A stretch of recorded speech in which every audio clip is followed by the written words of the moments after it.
सभी मित्रों को नमस्ते। मित्रों, अपना टॉपिक चला राजस्थान के प्रमुख संत संप्रदाय और आज की क्लास में हम बात करने वाले हैं दादू दयाल संप्रदाय के बारे में। तो मित्रों, अगर आपको वीडियो अच्छी लगी तो वीडियो को अधिक से अधिक शेयर करें, लाइक करें, कमेंट करें और यूट्यूब चैनल को सब्सक्राइब करें। तो शुरुआत करते हैं आज की अपनी क्लास दादू दयाल के बारे में।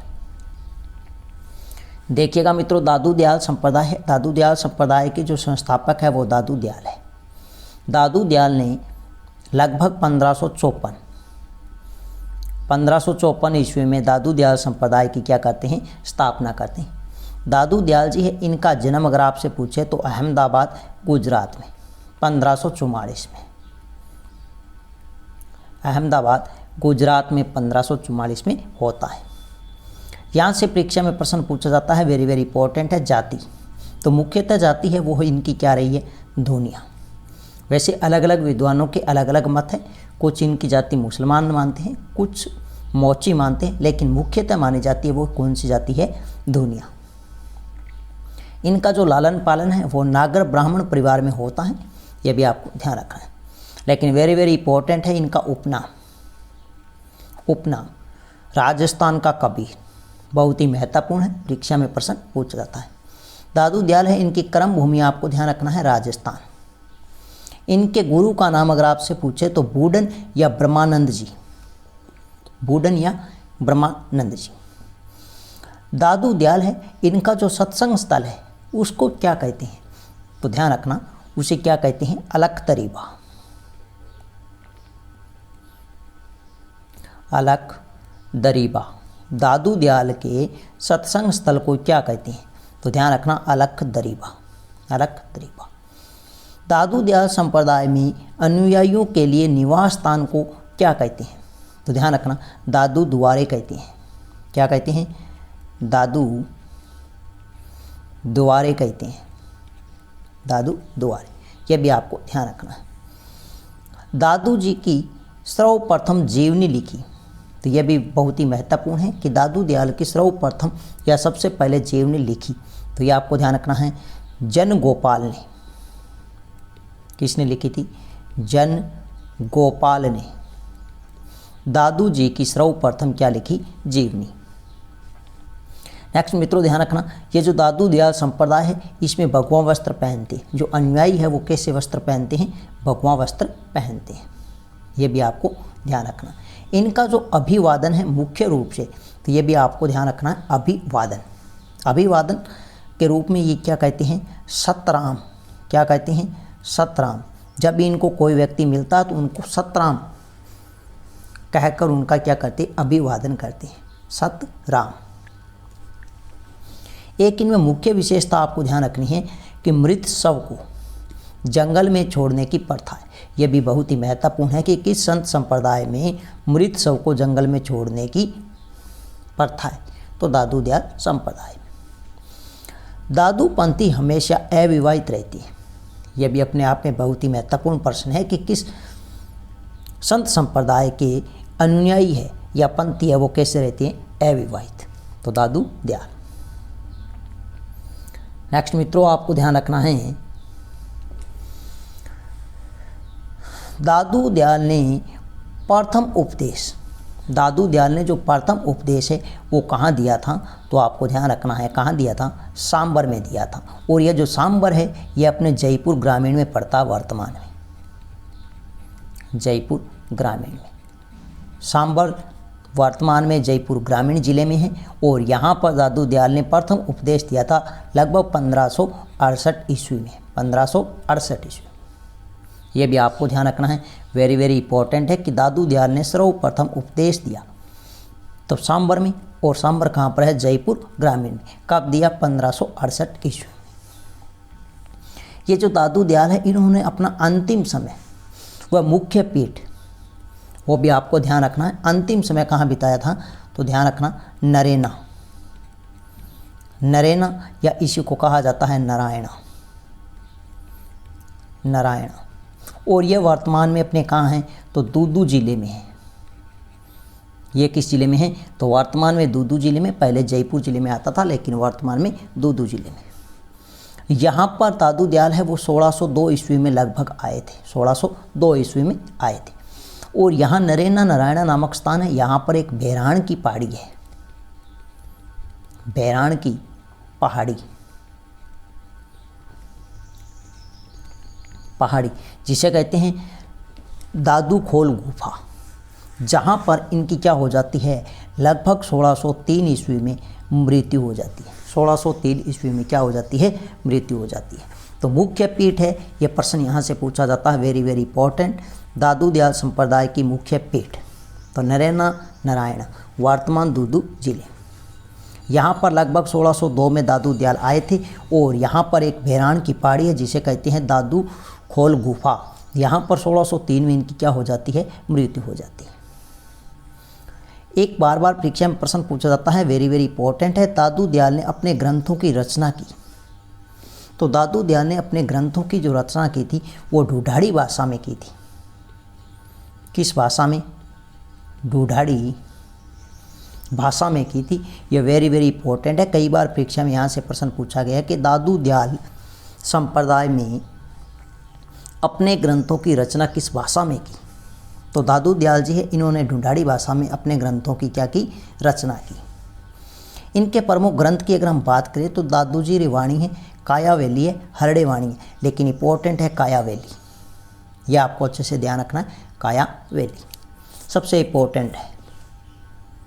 इसका जो महत्व है वो पुराणों में, भागवत में और महाभारत में, गीता के समान इनका क्या है, महत्व है।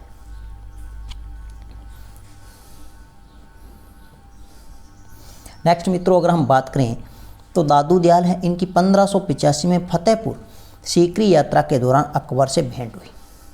यह अपने आप में बहुत ही महत्वपूर्ण है कि दादू दयाल जी की 1585 में फतेहपुर नामक स्थान सीकरी यात्रा के दौरान किससे भेंट हुई, तो अकबर से भेंट हुई थी। किससे हुई थी, अकबर से भेंट हुई। यह भी आपको ध्यान रखना है।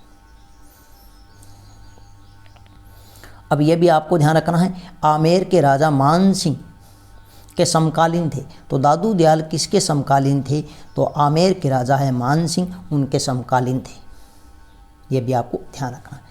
नेक्स्ट आपको ध्यान रखना है, दादू दयाल संप्रदाय है, इनकी प्रमुख शाखाएं महत्वपूर्ण है, नाम दिया जा सकता है सीधा सीधा। तो आपको ध्यान रखना है, विरक्त, ये रमते फिरते साधु है जो गृहस्थियों को उपदेश देते हैं। सीधा प्रश्न पूछा जा सकता है, विरक्त, खालसा, नागा, खाकी, उत्तरादि और निहंग किस संत संप्रदाय के प्रमुख शाखाएं हैं, तो किसके हैं, दादू दयाल। नंबर 2 है खालसा, यह नरेना से संबंध रहा है। इस संप्रदाय का किससे संबंध रहा, नरेना से। और इसका जो मुखिया है वो है गरीबदास जी। कौन है, गरीबदास जी। नागा जो शाखा वर्ग है, इसकी स्थापना की थी सुंदरदास जी ने। किसने की, सुंदरदास जी ने।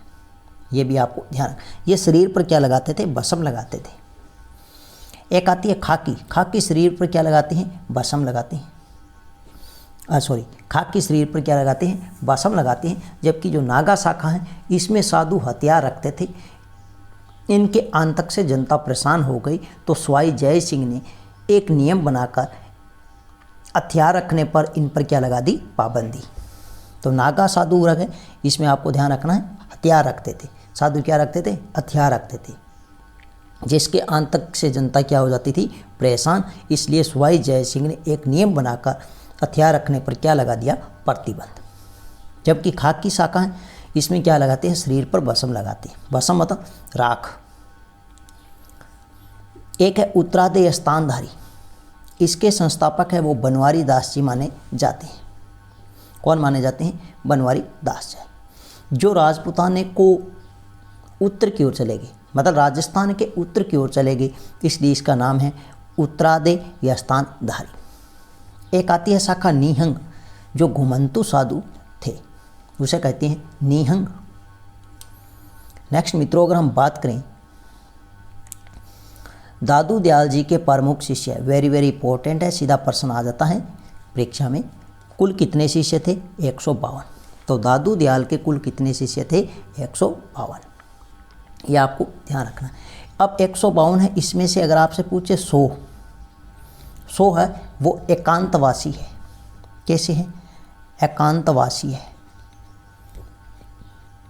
एकांतवासी कह सकते हैं या गृहस्थी कह सकते हैं। और जिनमें से 52 की अगर हम बात करें, पीछे कितने बचे 52, तो ये 52 क्या है, ये स्तंभवासी है। क्या है, स्तंभवासी है, जो एक स्थान पर न रुककर अनेक स्थानों पर दादू दयाल संप्रदाय के नियमों का बखान करते हैं, जिसे कहते हैं स्तंभ। यह आपको ध्यान रखना। एक प्रश्न पूछा जाता है 52 दुर्गों का लाडला, यह आपको 52 से ध्यान रखना है, 52 दुर्गों का लाडला। 52 दुर्गों का लाडला किस दुर्ग का उपनाम है, तो यह आपको ध्यान रखना है, बाला दुर्ग को कहते हैं 52 दुर्गों का लाडला। बाला दुर्ग है, यह अलवर ज़िले में है, जिसे कहते हैं 52 दुर्गों का लाडला। किस ज़िले में है, तो अलवर ज़िले में। यह आपको ध्यान रखना। एक आपसे पूछा जा सकता है, वेरी वेरी इंपॉर्टेंट, यह भी परीक्षा में कई बार प्रश्न पूछा गया है, 52 घाट किस झील के किनारे है, 52 घाट किस झील के किनारे, तो यह आपको ध्यान रखना है, पुष्कर झील के किनारे। 52 घाट है, यह पुष्कर झील के किनारे है, जो पुष्कर झील अजमेर ज़िले में, किस ज़िले में है, अजमेर ज़िले में। यह आपको ध्यान रखना, वेरी वेरी इंपॉर्टेंट। अगर आपसे पूछे 52 शिष्य, तो 52 शिष्य पूछे तो वो चरणदासी संप्रदाय के हैं, जबकि 152 शिष्य पूछे तो दादू दयाल संप्रदाय के। 52 दुर्गों का लाडला पूछे तो बाला दुर्ग, जो अलवर ज़िले में है, जहाँ पर कभी बाबर रुके थे। 52 घाट किस झील के किनारे है, तो आपको ध्यान रखना, पुष्कर झील के किनारे है, जो अजमेर ज़िले में। 52 शिष्य अगर आपसे पूछे तो चरणदासी संप्रदाय के प्रमुख कितने शिष्य, 52। नेक्स्ट अगर हम बात करें तो प्रमुख शिष्य में रजब जी हैं, सुंदरदास जी हैं, माधव दास हैं, बखना जी है और जगन्नाथ जी है, और श्री लाखा हैं, नरहरि है, गरीबदास जी है और मिस्कंद दास जी है। ये प्रमुख इनके मुख्य शिष्यों के नाम हैं, कई बार पूछ लिया जाता है। और सबसे महत्वपूर्ण शिष्य आते हैं, वो आपको ध्यान रखना है, रजब जी। रजब जी है, इनकी जो मुख्य पीठ है वो सांगानेर में है। कहाँ पर है, सांगानेर में। रजब जी हैं, इन्होंने क्या किया, दूल्हे के भेष में रहकर दादू दयाल के नियमों का पालन किया। दूल्हे के भेष में रहकर दादू दयाल संप्रदाय के नियमों का पालन किया, तो वो प्रमुख शिष्य कौन, रजब जी। कौन है, रजब जी। ये आपको ध्यान रखना है, रजब जी। इनका जन्म भी यहाँ होता है, मृत्यु भी यहाँ होती है। इनकी जो प्रधान पीठ है, मुख्य पीठ है, वो भी कहाँ पर है, सांगानेर में।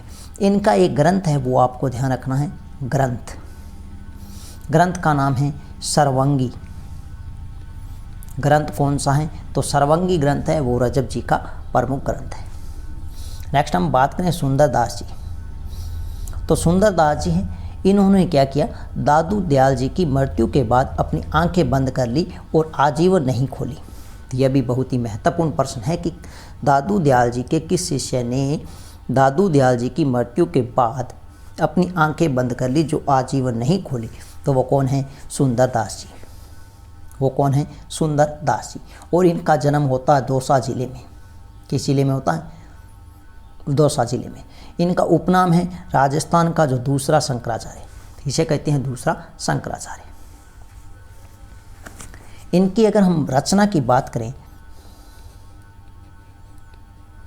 इनकी जो प्रमुख रचना है वो कौन कौन सी है, तो ज्ञान समुद्र है एक। तो कौन सी रचना है, ज्ञान समुद्र। यह भी आपको ध्यान रखना है, ज्ञान समुद्र प्रमुख रचना है। एक इनकी रचना है बावनी राम जी, बावनी राम जी, यह भी इनकी एक रचना है। और एक अष्टक इनकी रचना है। अष्टक इनकी क्या है, रचना है। वो एक ध्यान रखना है सवेया, सवेया जो इनकी प्रसिद्ध क्या है, रचना है। तो ये थी मित्रों आज की छोटी सी क्लास। नेक्स्ट मिलते हैं एक नई शानदार वीडियो के साथ में, तब तक के लिए धन्यवाद।